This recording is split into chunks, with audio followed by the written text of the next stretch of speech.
So here's the go. I'm in a tier 3 city in China and I need a ground floor office cum bar coffee shop.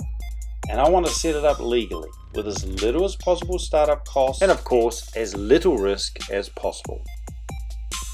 Please subscribe, by the way, if you want to catch the next videos on shop fitting, sourcing the equipment as cheaply as possible, stocking the shop, then the final video on running the bar, the challenges I had, and the final outcome. In total, there's going to be 3 videos.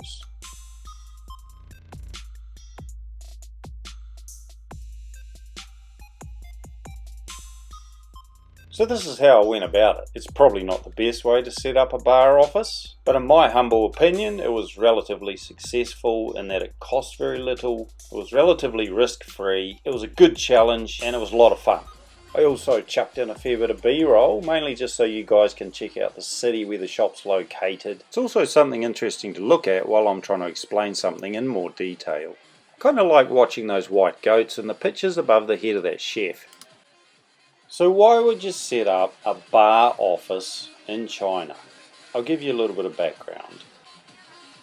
I've been in Guangdong for 10 plus years, mostly doing trading, factory, product sourcing. For many of those years I lived in Hong Kong and had an office in China, in Shenzhen, the neighbouring city. But due to increasing rental costs and overheads, I moved my office out of Shenzhen to a neighbouring tier 3 city. That was great for a start. I mean, cheap rent, big apartment, like a third of the price.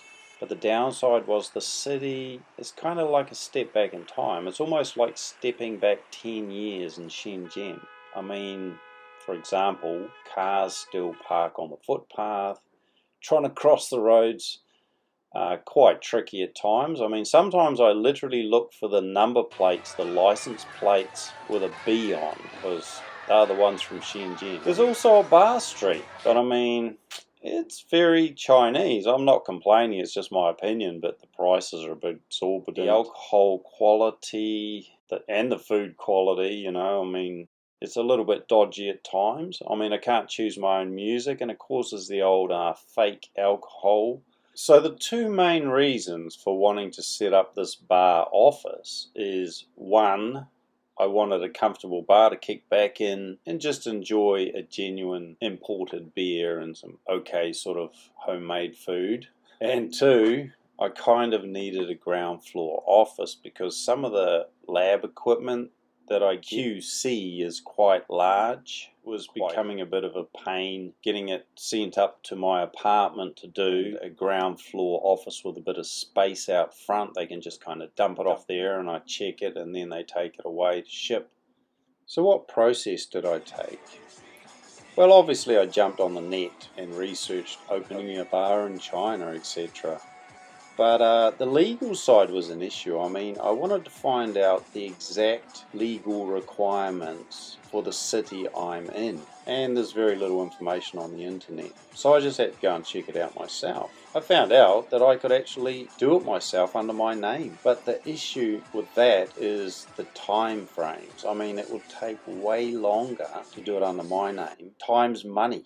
I mean, you're going to get a place, set it up, and then could be waiting and waiting and waiting for something to come through so that you can actually run the place legally. So what I found, the best solution for that was just to find a local that I trusted, the right local I suppose you could say, and put it under their name. And that sped everything up. I mean, that could be a problem with some people, and I could understand that, but I've sort of been in China for quite a long time, and I know quite a number of people, and in my mind anyway, I mean, nothing's 100% safe, I kind of knew the right local. So, anyhow, I came up with a plan. It involved putting in the safety nets to protect in a way that I hopefully could just pull out and run if I had to at any time. So I wasn't really gonna get too stressed or lose too much sleep. Well, that was the plan anyway. So I started looking around, scouting around the place, looking at the old ground floor shop rental situation. I've already noticed a million times there are shops all over the show with red for rent or transfer signs in the window. In fact, I noticed that most of these shops only lasted a few months before failing or shutting for some reason. I found some shops with potential and called or asked about rent. or transfer money. And I can tell you now, even if they just had for rent in the front window, when you actually called them up, they would want transfer money. And this transfer money could go between 20,000 RMB to 100,000 RMB. What I learned very quickly was that any shop half decent, the owner or tenant wanted goodwill or transfer money. Even if it was just for rent, they wanted that. Even if it was an empty shell needing fitting, they still wanted some money. And I wasn't going to pay 1 mile because that equaled starting in the red. So no worries. I just realized it was going to take some hunting. In fact, it took a couple of months. And eventually I spied a little ground floor shop in a night street. I mean, it was a night street in that literally late at night, the barbecue shops would start up. The local specialty in that area was like these little crayfish dishes, freshwater crayfish, xiaolong sha. It was kind of about 5 minutes walk from the bar street. It was a fairly convenient location to set up a shop. Directly outside the shop door, it wasn't straight onto the street, so it was a little bit back, which I kind of felt comfortable with. Being a foreigner, you know, I just gave me a little bit of a protective barrier from the main street where the police go up and down. Not that I was afraid of the police, but you know, you just don't want any trouble, right? You just want to sort of keep out of the way. So at a glance, I could see it hadn't been used for a long time, and it was a mess, and it needed a fair bit of work, which was perfect. So I went up and found this guy who was working in the same building. He wasn't too taken aback about the fact that I was a Lao Wai, a foreigner. And he said, wow, the boss wants about 2,000 RMB a month for rent. So I sort of had a yarn to him for a while and got the boss's number and, you know, called up the boss and arranged to meet him. Right, negotiation of the shop lease contract. Now, as most people are aware, in China, the old building a relationship, becoming mates, the old Guangxi connections, contacts, it's all really important. What I did anyway is I went along to the first meeting with the boss guy. I call him Little Tats, and I took a bottle of foreign wine which I had bought in Hong Kong. He kind of liked that. He was also comfortable with the fact that I communicate in Mandarin and Cantonese, so I kind of hit it off on the right note. And from there, I mean, we got on pretty well. Did the old drinking little cups of tea thing, just the usual, having a yarn and getting to know each other a wee bit. And then went to check out the shop. So he took me over to the shop and opened up the door and the shutter, and as I suspected, it was a mess. I mean, it was being used as a storage shed basically, and it was all cool though. I mean, it had been used or run as a noodle shop for a while, maybe a couple of years before that, so it had a bit of a kitchen out the back, which is what I wanted. In general, it was pretty good. I mean, there was a couple of toilets nearby, right beside the shop, and one around the back. It ticked most of the boxes. I mean, it was just unfortunately a mess and full of boxes, as you can see. It was mostly positive. So went back to his little shop, his little office where he sits and has cups of tea all day. And to cut a long story short, I just hit him up with this. I didn't beat around the bush. I just said this straight to him directly. The best I can do is 2,000 RMB per month. Because he was after 2.5 grand, you know. They're always like that. But anyway, it's no problem. I said, I'll pay no 2-month deposit until the proper paperwork comes through. That means the business license and the food health safety certificate. Until they're in my hand, I'm not paying the 2-month deposit, which is totally standard to have. And I'll start paying rent as soon as the business license comes through. Because of what I've heard from everybody around the area that I talk to is they get the business license and then they just start running the business. Because it can take quite a while for the food safety license to come through, and in reality they can't even do it until the shop's up and running anyway, so people just get the shops running.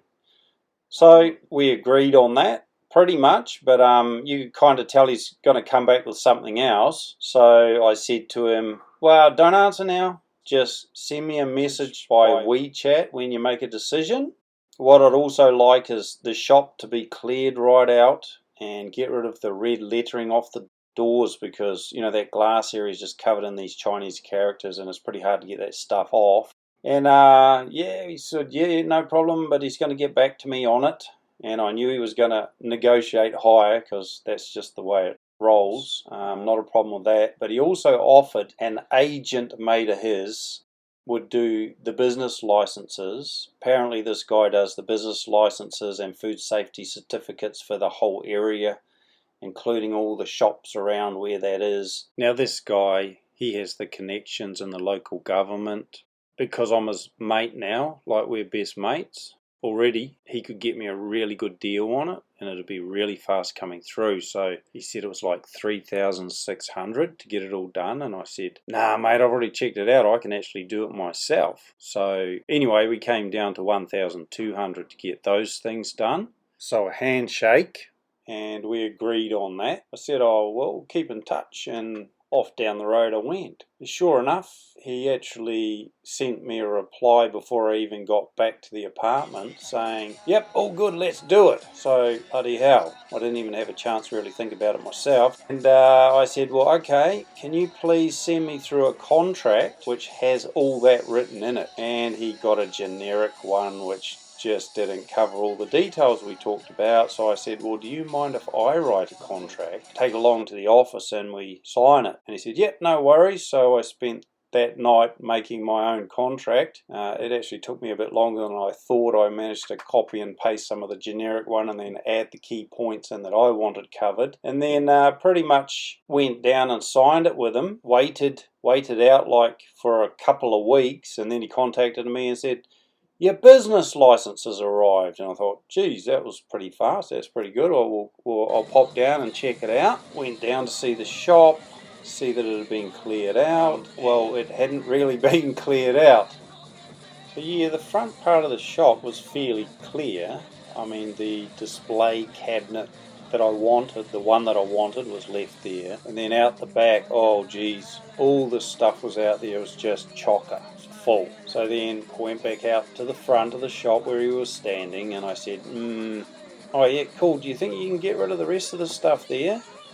And he's like, yeah, no problem. And then one of the neighbouring shop ladies, the owner of the shop actually, she's from Hunan, she came over too and started asking me questions like, what are you doing? Are you going to rent this shop? How much? You know, they just ask you everything direct. And then he said, oh yeah, is there anything you want in the back of the shop to me? Because if you want something, then just let me know and you keep it. You can just have anything you want, and the rest of it, we'll just get rid of it for you. So I'm like, oh, that's pretty cool. I'll have a look. There might be some useful things out there, because, you know, it used to be a restaurant, right? And everything cost money. So even though he was talking to me, she was over, she grabbed all the staff, and they just started emptying the shop. So I'm like, oh well, I'll have to check this out, because, you know, I might not be able to get much of that stuff. So I just went and observed a wee bit, and I mentioned to her that, wow, that beer, that, you know, those cases of beer are like 2 years expired. And she's like, no, it's all right, because we'll use them for cooking the crayfish. And it's like, okay, no worries. And then I started looking at some of the other stuff and thought, well, that'd actually be pretty useful. I mean, it's all pretty dirty and been sitting there for a couple of years, but most of it can be cleaned up, like all sorts of bits and pieces there that were used in the restaurant that was running there. And so I just said to her, like, well, you can have all of it, but just let me take a few things. And I managed to get a few of those little bits and pieces, including the old cash register. Put that aside, because that actually worked fine with a software update and all the rest of it. All the other little bits and pieces I managed to grab, like brand new beer glasses and stuff. It was just all brand new, still in the box. But she was very fast. They just cleaned it all out, and couldn't do much about it, but in some ways it was good because it got it all done on the spot. So once all that was cleared out, I stood there for a minute and thought, oh heck, she's all go now. So I went down to the little office, saw old little Tats, and paid him the first month's rent, 2K, bang. She was all go from there. The next stage obviously was fitting the shop and buying all the equipment, the cheap as chips way. Okay, if you've stuck around, I'd like to thank you very much. Don't forget to subscribe so that you can catch the next video. Anyway, have a good one. I'll catch you. So I'm like, oh, that's pretty